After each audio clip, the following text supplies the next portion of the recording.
गंजुबासौदा में आचार्य अरविंद अवस्थी द्वारा बताया गया श्रावण मास में पार्थिविक पूजन का महत्व। श्रावण मास में पार्थिविक शिवलिंग का पूजन करने से अनंत गुणनफल प्राप्त होता है।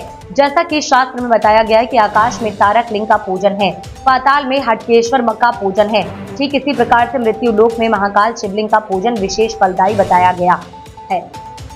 शिव पुराण की बिंदेश्वरी संहिता के अंतर्गत कथा आती है कि भगवान शिव का मिट्टी से पार्थिविक लिंग बना करके जितनी भी संख्या में 1 से लेकर करोड़ तक और संग शिव का वर्णन कथा में पाया जाता है, जिसकी जैसी शक्तियों समर्थ होती हैं, उसी प्रकार से शिवलिंगों का निर्माण करके मनुष्य अपने जीवन में चतुर्थ बिंदु पुरुषार्थ सिद्ध करके सब लोक का वास होता है। और भी यदि विशेष कोई कामना मनुष्य की होती है और कोई कार्य रुका हुआ होता है, जैसे किसी को पुत्र रत्न की प्राप्ति, संतान सुख से वंचित है, तो उसे दूध से अभिषेक करना चाहिए। यदि किसी को धन धान नदी चाहिए, शकरा से स्नान, कारण रसात्मक पदार्थ की आवश्यकता हो तो गन्ने के रस से आदि भगवान शिव का पूजन अभिषेक करें। रोग और शत्रुओं का निवारण करना हो तो भगवान शिव का सरसों के तेल से अभिषेक पूजन संपन्न करें। शत्रु और रोगों का नाश हुआ। इसी प्रकार से विविध प्रकार से जिस की जैसी भावना हो, कामना हो, वह उसे अनुरूप भगवान शिव का पूजन प्रार्थना कर स्वर का करेगा।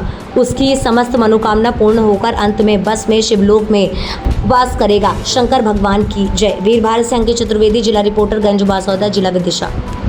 में भगवान शिव की आराधना होती है, वो किन किन धर्मों के लिए करना चाहिए, कौन कौन करता है?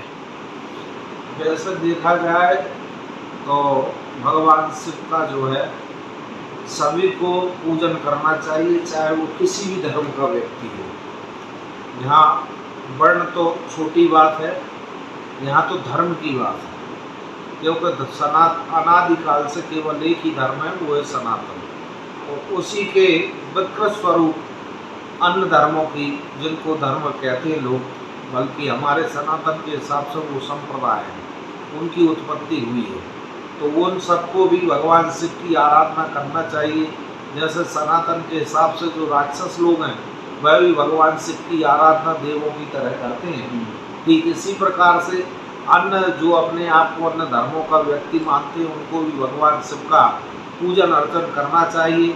जहाँ तक बात सनातन धर्म की है, तो सनातन धर्म में स्त्री पुरुष चतुर्वर्णात्मक कोई भी व्यक्ति हो, वो भगवान शिव का पूजन अर्चन करके अपने जीवन की संघर्षों से मुक्ति पा करके और मोक्ष तक की यात्रा को सफल कर सकता है। जैसे किसी के यहाँ संतान नहीं होती है तो बताया शिवाभिषेक से संतान की प्राप्ति होती है।